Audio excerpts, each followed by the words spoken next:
नमस्कार मित्रों, इस वक्त हम हैं महर्षि वाल्मीकि एयरपोर्ट पे और आज अरविंद केजरीवाल और उनके साथ भगवंत मान सिंह अयोध्या पहुंच रहे हैं और हमारे साथ हमारे वरिष्ठ भाई हैं, इनसे समझते हैं। सर, कैसा आज लग रहा है, क्योंकि आज जिस तरह सभी लोग प्रभु श्री राम के चरणों में हाजिरी लगा रहे हैं और वैसे में आम आदमी पार्टी के केजरीवाल और भगवंत मान भी पहुँच रहे हैं और पूरी तरह से माहौल पूरी अयोध्या का देखने को कैसा? देखिए, इसमें जो स्थिति है, राम मंदिर शुरुआत से ही, आंदोलन के शुरुआत से ही राजनीति के केंद्र में रहा है और जो कुशल राजनीतिक हैं वो इसको अपने पार्टी के अगेंस्ट मुद्दा नहीं बनने देना चाहते। इसलिए कांग्रेस के लोग भी दर्शन करने आए, बहुजन समाज पार्टी के भी विधायक दर्शन करने आए, आज आम आदमी पार्टी के भी दोनों मुख्यमंत्री दर्शन करने आ रहे हैं और वो भी पूरे परिवार के साथ, कि कल इनसे ये कोई ना सवाल करे कि आप गए कि नहीं गए और नहीं गए तो क्यों नहीं गए। तो इस सवाल ये भी है कि केवल राम के नाम पे राजनीति, 2024 चुनाव राम के नाम पे। देखिए, अब इस बार तो जो मंदिर बना है और जिस तरह से उसका प्राण प्रतिष्ठा हुआ है, जिस तरीके से उसको पूरा चर्चित किया गया है, तो साफ साफ जाहिर है कि इस बार तो राम मंदिर निर्माण अपने आप में एक बड़ा मुद्दा चुनाव में रहेगा ही। आपको क्या लगता है कि राम मंदिर, अब पक्ष विपक्ष सब कोई राम के नाम पे सोचता है वोट बटोरना, फिर उन्हीं का विरोध करके किसी ना किसी तरह से हाइक लेना चाह रही सभी पार्टियां? देखिए, बिल्कुल जिस तरह से राम मंदिर का निर्माण हुआ और प्राण प्रतिष्ठा हुई, तो जाहिर सी बात है जिसने इसका मार्ग प्रशस्त कराया तो जाहिर सी बात है उसका फायदा तो होगा ही।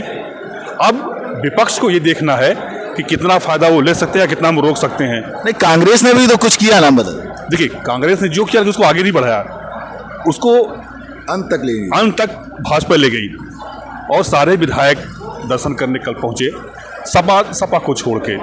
सपा मतलब सपा को क्यों इतना नेगलेक्ट कर रहे हैं? क्यों आम आदमी पार्टी के लोग पहुंच रहे हैं, कांग्रेस के लोग पहुंच रहे हैं, बसपा के लोग पहुंच गए, क्यों सपा को ऐसी क्या स्ट्रेटजी? देखिए, सपा एक वर्ग की राजनीति करती है और उस वर्ग को खुश करने के लिए, हालांकि विधानसभा में बार बार अखिलेश यादव कहते हैं कि मैं कृष्ण वंशज हूँ। नहीं, राम और कृष्ण दोनों का नाम ले चुके हैं वो, कहते दोनों हमारे हैं। नहीं, हमारे हैं, लेकिन साफ साफ कहते हैं कि हम कृष्ण वंशज के हैं वो। तो बात तो लोग मुझसे पूछते भी है, अगर कृष्ण वंशज के आदमी मसौर लेके क्या? चलिए, अगर ऐसा है कि सपा के अखिलेश जी कहते हैं हम कृष्ण वंशज के हैं, वही फिर ओवैसी क्या करेंगे? अब ओवैसी जो उनका अपना है कि हमसे जो है MIM उनका मुस्लिम का ही एक वो है कि उनको वोट मिलेगा। नहीं, बड़ी मस्जिद की बात कर रहे हैं, अयोध्या में बड़ी मस्जिद बनाएंगे। नहीं, वो बड़ी मस्जिद बना ही नहीं पाएंगे अयोध्या में, क्योंकि अयोध्या में ना राम कभी राजनीति का विषय रहे हैं ना मंदिर रहा है।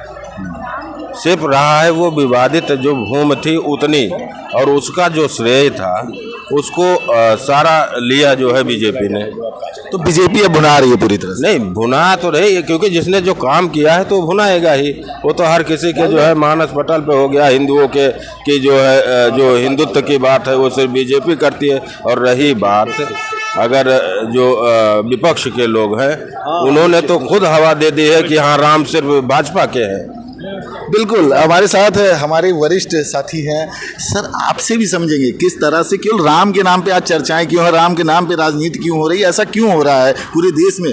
पहले तो सवाल आपसे है कि आप अयोध्या के रहने वाले हैं कि कहीं बाहर के हैं? नहीं, हम तो अयोध्या के, आप भी अयोध्या। अगर अयोध्या के हैं तो ये समझना पड़ेगा कि अयोध्या की जो पूरी इकोनॉमी है वो श्री राम पे ही केंद्रित है।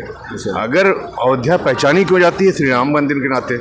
और राम मंदिर अगर ना होता, राम का नाम हटा दिए तो अयोध्या निसिफर, अयोध्या का फिर अस्तित्व कहाँ बचा? तो अयोध्या का अस्तित्व ही राम के जरिए है। और अगर सभी राजनीतिक पार्टियां राम के नाम पे ही बात कर रही है, चाहे सपा हो चाहे बसपा हो, और वही बसपा हो। भाई, आप अयोध्या की सड़कों पे जाइए, माथे पे श्री राम लिखने वाला भी जो है रोज एक आदमी को लगाता है तो 10 रुपया लगा पाता है। अच्छा। और जितनी तादाद आ रही है वो 50 लोग होंगे जिनका घर का रोजी चल रही है। जो चंदन लगा रहे हो वही उन्हीं का ग्रोथ होना है। नहीं, वो जो है अगर रोज का 500 से 600 रुपया चंदन लगाने वाला कमा रहा है, तो ये समझना पड़ेगा किसी भी जगह की बूस्टअप को, कि पर कैपिटा इनकम जो होती है वो नेशनल इनकम में कंट्रीब्यूट करती है और वो GDP में दिखाई देती है।